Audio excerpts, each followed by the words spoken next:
financier hors pair, affairiste régnant sur un empire de 20 milliards d'euros de chiffre d'affaires, ami des présidents de la République français et étrangers, Vincent Bolloré est devenu le grand patron emblématique du CAC 40, décomplexé, n'hésitant pas à brutaliser l'opinion autant que les journalistes. Deux de nos confrères lui consacrent aujourd'hui un livre-enquête, Nicolas Vescovaci de Cash Investigation et Jean-Pierre Canet, cofondateur de cette même émission et ancien rédacteur en chef d'Envoyé spécial. Bonsoir Jean-Pierre Canet. Bonsoir.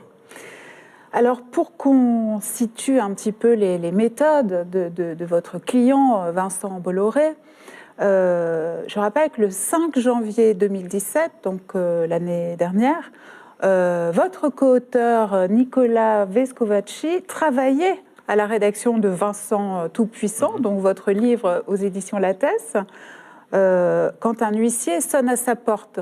Qu'est-ce qui se passe à ce moment-là? Alors déjà, il lui dit bonne année, parce que c'était le 5 janvier, effectivement. Et en fait, ce qui s'est passé, c'est que nous avions fait ce que n'importe quel journaliste doit faire dans ces cas-là, quand on fait une enquête comme celle-ci, et puis d'ailleurs, quand on fait n'importe quel travail de reportage basique, on doit appliquer le principe de ce qu'on appelle le contradictoire. C'est-à-dire que si nous avons des informations, on envoie des questions à la personne qui est éventuellement mise en cause sur différents sujets. Alors on contacte, on passe des coups de fil, on envoie des mails. Et puis là, on avait envoyé une série de questions à Vincent Bolloré qui concernaient différents aspects du...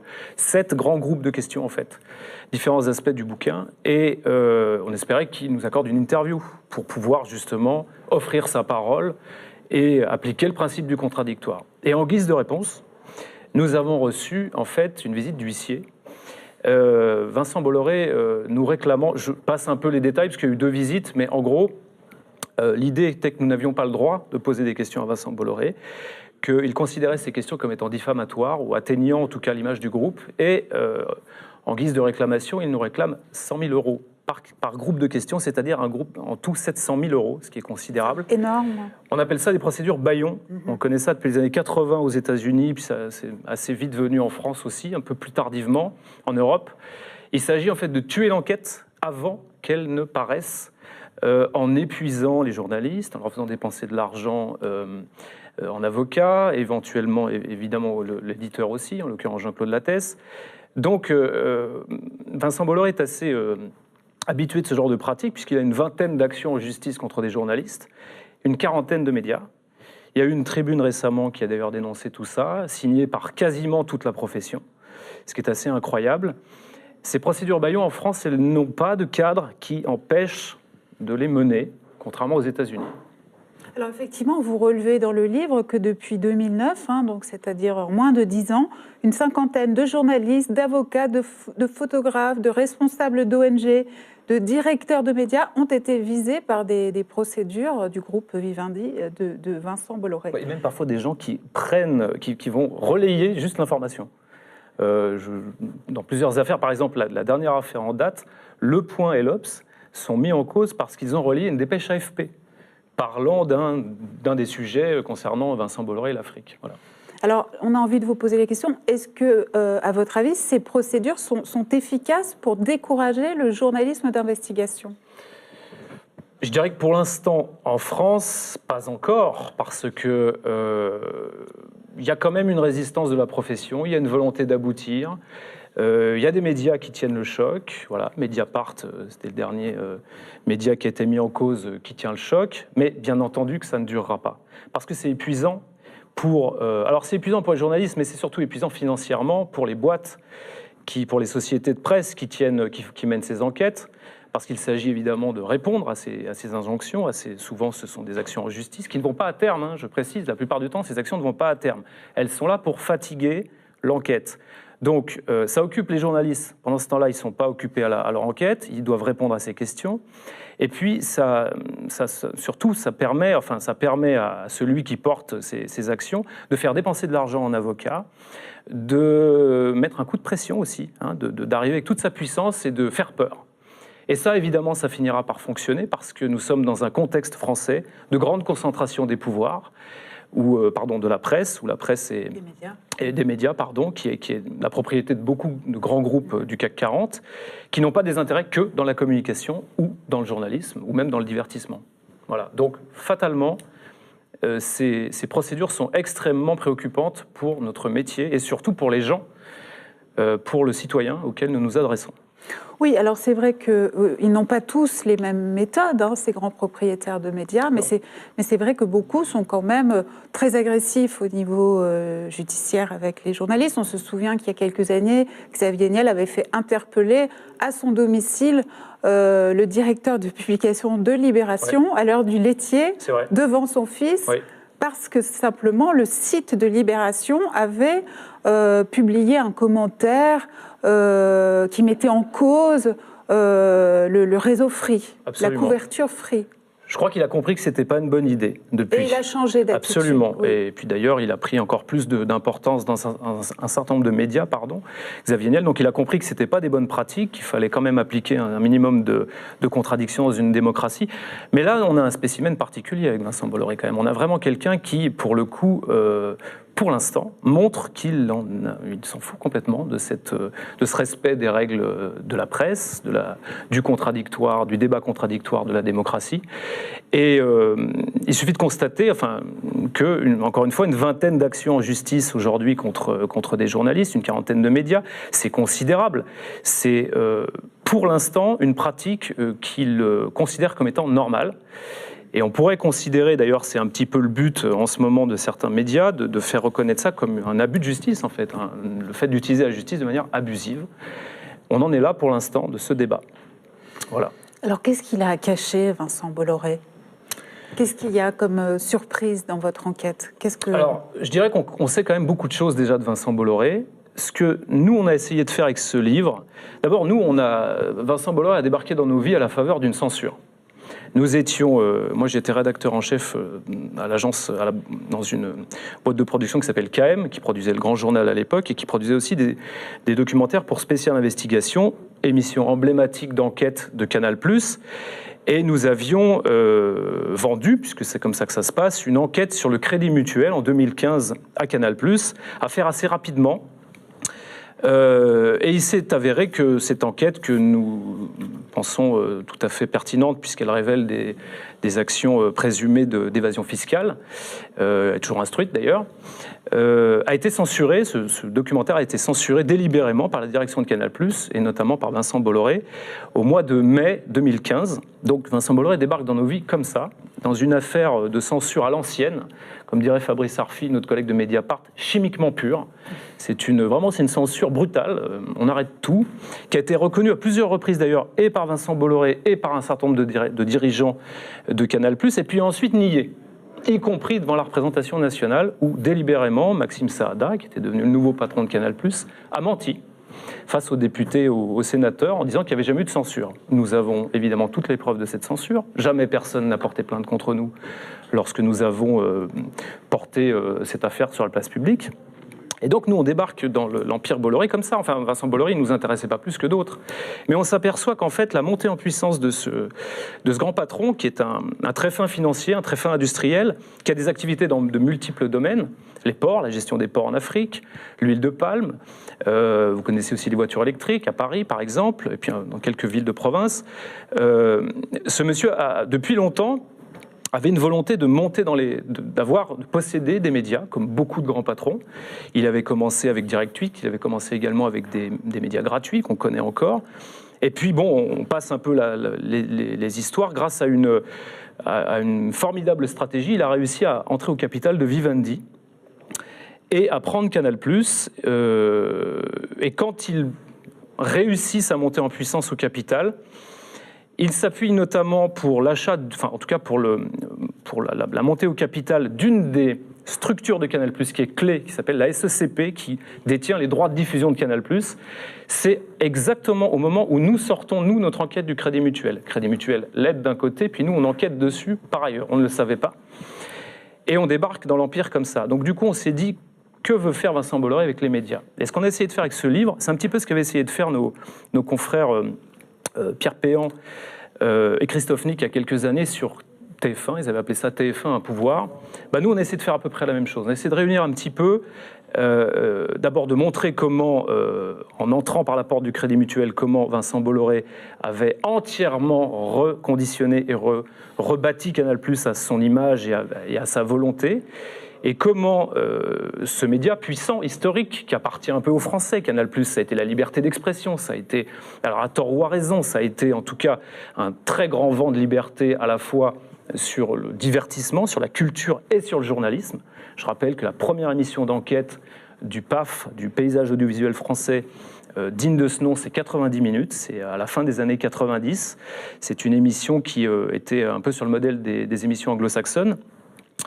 Donc Canal+, c'est tout ça. Alors oui, c'était une chaîne... C'est important de le rappeler, parce que quand on pense à Canal+, notamment à gauche, on pense aussi aux paillettes, on pense aussi... c'était pas que ça. Et c'était pas que ça. Et c'est ce qu'on raconte d'ailleurs là-dedans, absolument. Alors, il y a quelque chose d'extrêmement impressionnant dans votre livre, c'est tout votre récit de la crucifixion de Canal+, et du groupe, d'ailleurs, parce que j'inclus évidemment iTélé dans cette affaire, et l'atmosphère absolument délétère que vous décrivez. Votre interprétation, c'est quoi en fait? C'est que maintenant, ce type de personnage à l'écoute des franges ne se gêne plus, ne se sent même plus obligé de se justifier, ou bien il y avait plus que ça encore dans l'agression de Canal+ par Bolloré. Il y avait une espèce de, je ne sais pas, de volonté de vengeance à l'égard de tout un milieu qui n'est pas le sien idéologiquement, qui ne lui plaît pas. C'est ce qu'on peut ressentir, effectivement. On n'a pas de preuves pour dire ça. On a énormément de faits qui montrent qu'il y a eu une volonté, en tout cas, d'écraser ce qu'était Canal+ à l'époque. Vincent Bolloré, quand Vincent Bolloré prend vraiment le contrôle de Canal, il a raison de dire qu'il faut réformer la chaîne. Attention, c'est une chaîne qui a besoin d'être réformée. On est à 40 € ou 30 ou 40 € l'abonnement. C'est plus du tout adapté à Internet. Là-dessus, il a raison. Mais sur le fond, c'est vrai qu'on peut ressentir, et encore une fois, nous, on n'a pas les preuves de ça, parce qu'on n'a pas été dans les discussions intimes de Vincent Bolloré lorsqu'il monte au capital de Vivendi. Mais oui, en tout cas, le constat est clair. Canal+ a été entièrement reformaté. Tous les dirigeants de Canal+ ont été éjectés en quelques semaines. Et tout ce qui faisait la liberté de ton de Canal+ a été achevé. Les Guignols ne sont plus que des ombres. Toute l'investigation, tout le journalisme libre qui existait sur Canal+ a été entièrement éradiqué, entièrement. Ça va même jusqu'à la réécriture d'une charte, aujourd'hui, qui a été signée en décembre dernier par les journalistes de CNews. Alors parlez-nous de cette charte. Alors cette charte, elle est assez incroyable. En fait, il faut savoir que après l'affaire du Crédit Mutuel, a été concoctée une loi sur l'indépendance des médias par un certain Patrick Bloch, qui était député socialiste à l'époque, et qui a imposé, malheureusement cette loi a été faite un peu à la va-vite, elle imposait à toutes les chaînes de télévision notamment d'écrire une charte éthique pour respecter la déontologie journalistique. Sauf qu'on n'a pas dit d'où on partait. Alors on aurait pu partir de la charte de Munich par exemple, qui est une charte extrêmement protectrice. Donc 1971, et qui définit les droits et devoirs des journalistes européens. Exactement, droits et devoirs. Et comme on ne dit pas d'où on part, cette charte qui a mis quand même 2 ans à être écrite au sein de Canal+. Il a quand même fallu virer toute la rédaction d'ITélé, garder ceux qui étaient d'accord pour rester, donc ceux qui sont plutôt d'accord avec les méthodes de Vincent Bolloré. Et au final, cette charte qui, 2 pages, pas énorme, bon, après tout on peut faire efficace et court, mais par exemple, vous pouvez lire « Tout journaliste du groupe Canal a le droit de refuser de divulguer ses sources ». Alors il faut bien méditer sur cette phrase. « Tout journaliste du groupe Canal a le droit de refuser de divulguer ses sources ». En fait, vous le savez, Aude, normalement, un journaliste ne doit pas divulguer ses sources. C'est pas qu'il a le droit, c'est qu'il a le devoir de ne pas divulguer ses sources. Donc là, on est en train d'enfoncer une porte ouverte et en disant, par exemple, à un policier, vous avez le droit de faire respecter la loi. Ou alors, monsieur le juge, vous pouvez éventuellement juger. C'est un peu ça qui est dit là dans cette charte. Il y a aussi d'autres choses qui sont intéressantes. Il y a notamment la validation du fait qu'un journaliste de CNews peut éventuellement, s'il le souhaite, faire ce qu'on appelle des ménages. Vous savez ce que c'est, les ménages? C'est un journaliste qui considère qu'il doit arrondir ses fins de mois, va payer par tel ou tel organisme, une entreprise, n'importe quoi, animer un débat, une conférence, n'importe quoi. Dans cette charte, on peut le faire, il y a donc un droit à le faire, simplement il faut prévenir, et puis il faut éviter les conflits d'intérêts. C'est indiqué comme tel, vous pouvez la lire, elle est d'ailleurs disponible, cette charte, sur le site des Jours. Excellent site qui a beaucoup travaillé là-dessus, qui a un très gros travail qui s'appelle l'Empire. Donc voilà à quoi on aboutit. Mais ça veut dire quoi? Parce que là, on est en train de rigoler avec la charte. Mais en fait, c'est quoi l'enseignement de tout ça? L'enseignement, c'est que ce que nous constatons, c'est que les médias possédés par Vincent Bolloré sont au service du groupe, sont au service des intérêts, y compris non journalistiques, ou tout simplement qui sortent complètement du cadre de la communication, du divertissement, du contenu audiovisuel, au service des intérêts industriels et financiers de Vincent Bolloré, de Vivendi, du groupe Bolloré. Des exemples, il y en a pléthore. Le dernier en date, c'est une affaire qui concerne le Togo. Vous avez peut-être suivi cette affaire-là. L'Effet Papillon, qui est l'un des derniers magazines qui fait très bien son travail sur Canal+, qui est une vieille émission qui avait remplacé Le Vrai Journal, entre autres, décide en octobre dernier de faire un sujet sur les manifestations au Togo contre le président Faure Gnassingbé. Bon, il se trouve que c'est un petit sujet, ça dure 10-15 minutes. Le journaliste fait très bien son travail, il essaye d'interviewer les autorités, il n'a pas gain de cause, pas de problème, il rentre, il fait son sujet, on diffuse. En France, pas en Afrique. Vous savez qu'il y a Canal International qui diffuse en Afrique aussi. Mais là, c'est diffusé qu'en France. 2 jours après la diffusion, sans doute que Faure Gnassingbé, le président togolais, a vu le sujet. Sans doute appelle-t-il Vincent Bolloré, qui immédiatement, dans les minutes qui suivent, stoppe le replay, c'est-à-dire la rediffusion de cette émission. Pas de l'émission, seulement du sujet, ce qui est encore plus voyant. Ce qui va évidemment provoquer un petit chaos dans notre petit milieu, mais ça ne va pas tellement sortir encore beaucoup. Vincent Bolloré discute quelques heures avec le président Gnassingbé en disant bon écoute c'est terminé, on laisse, voilà, l'affaire est réglée. Sauf que 3 semaines plus tard, une employée de Canal International qui ne savait pas que ce sujet ne devait pas être diffusé clique sur son écran et diffuse le sujet, toute l'émission dans toute l'Afrique. Donc vous imaginez le chaos, Gnassingbé reprend son téléphone, et là, probablement, je n'ai pas les preuves de ce que je dis, mais en tout cas, il faut constater les résultats. Cette femme a été mise à pied, elle est en procédure de licenciement, et puis on a demandé la tête du numéro 2 de Canal International. Et c'est pas fini, parce qu'en décembre, le 22 décembre de mémoire, un petit sujet de 7 minutes, qui est balancé comme ça sur Canal Premium, donc le canal originel, le grand Canal+, à 7h du matin, un sujet de 6 ou 7 minutes est diffusé à la gloire du Togo et du président Gnassingbé. Voilà, Vincent Bolloré et la presse, c'est ça.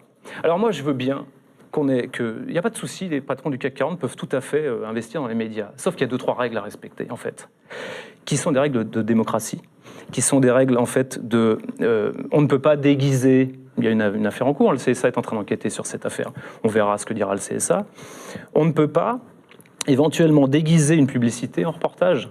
C'est ça les règles, en fait. Sinon, on est au même niveau, on critique beaucoup la Russie, on critique beaucoup la Turquie. On est presque au même niveau dans ce genre de situation. C'est très important ce que vous dites, parce que souvent, on a l'impression que Vincent Bolloré sert en ce moment, par son caractère extrêmement transgressif et violent, à ce que les autres se couvrent, se protègent, disent c'est vraiment lui le bad boy, et nous, on est des mecs bien.